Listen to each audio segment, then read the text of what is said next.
Okay, so just to reiterate, my name is Cody Connor. I'm with the Outreach School, and I have the enviable task of showing you all of the tools that exist in Canvas natively.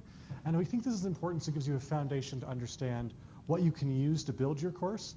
And if you're coming from eCollege, and I see a lot of familiar faces around the room, part of the hardest part about learning Canvas is unlearning what eCollege taught us. So I'm going to start by showing you a course tools overview page here, because some things just aren't very apparent. Essentially, discussions and quizzes exist just like they did in eCollege, with some different options.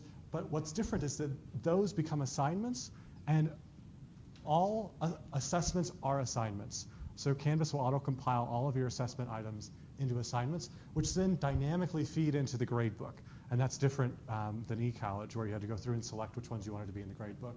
And further, because of the non-hierarchical structure in Canvas, where your items exist independently, so course items exist independently, there's no inherent structure, but we can use modules to do that. So all assignments and course items can easily be organized into modules. And I'm going to actually show you how to do that.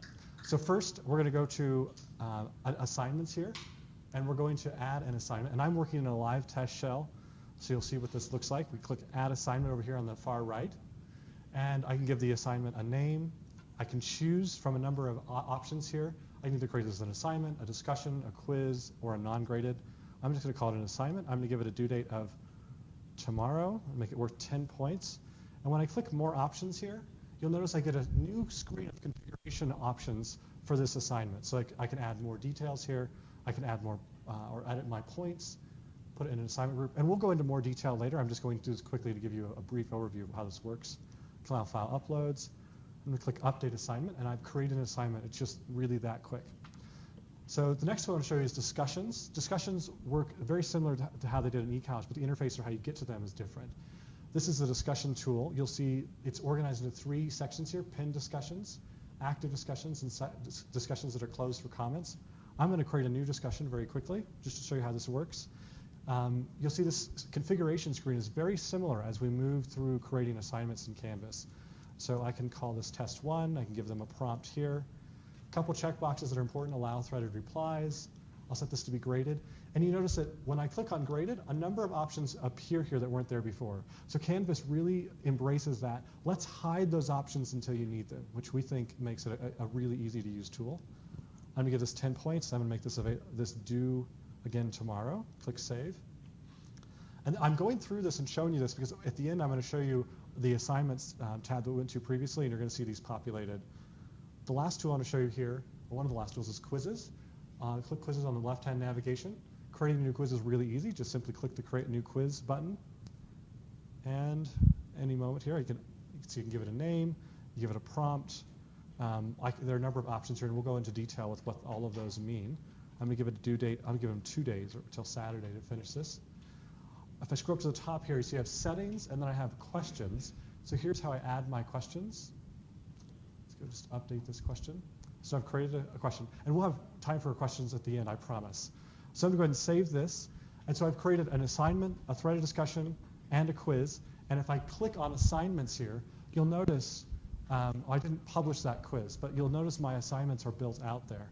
And that's different, right? With eCollege, how those were listed depended on what unit you put them in and how those were organized.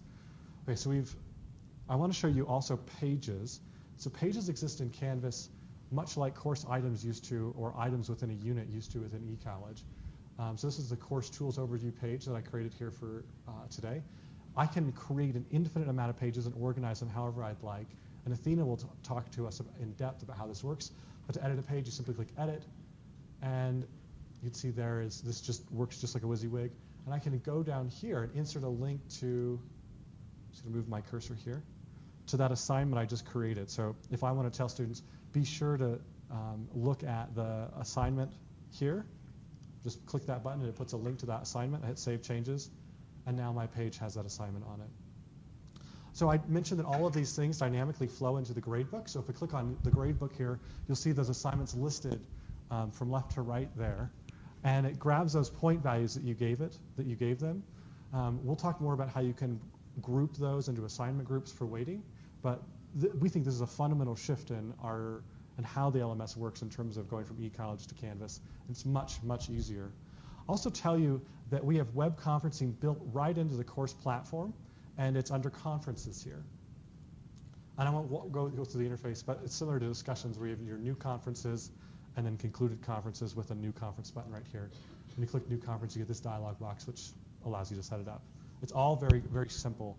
So you've created, let's say you've created your course now, you've created all your discussions, all of your assignments.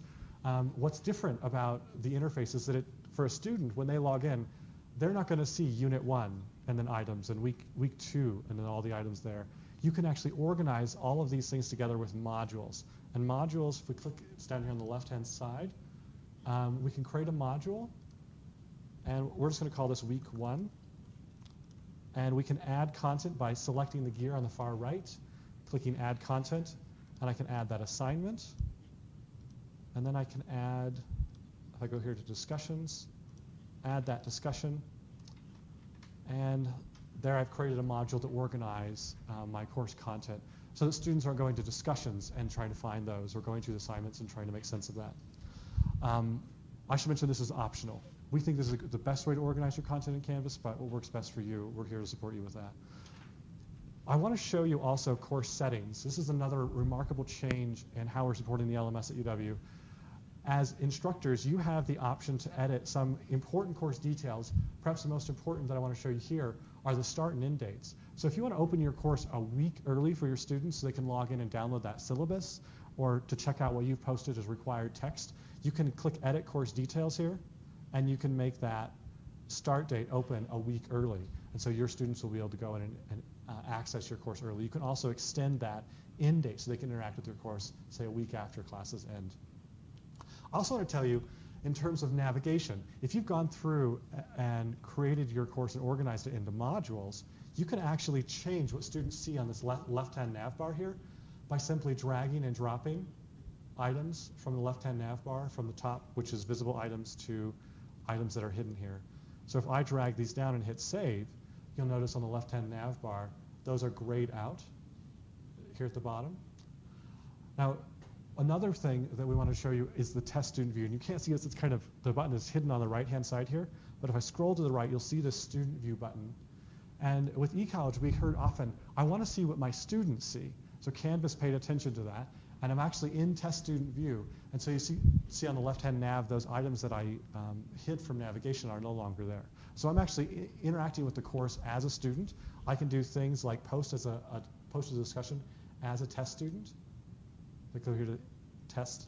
I can actually reply to that discussion and hit reply. And so I can interact with the course just as if I was a student. So if you're ever wondering about what your students see, this is the way you can do that. You'll notice on the bottom here I have reset student. So if I submit assignments, it'll reset that.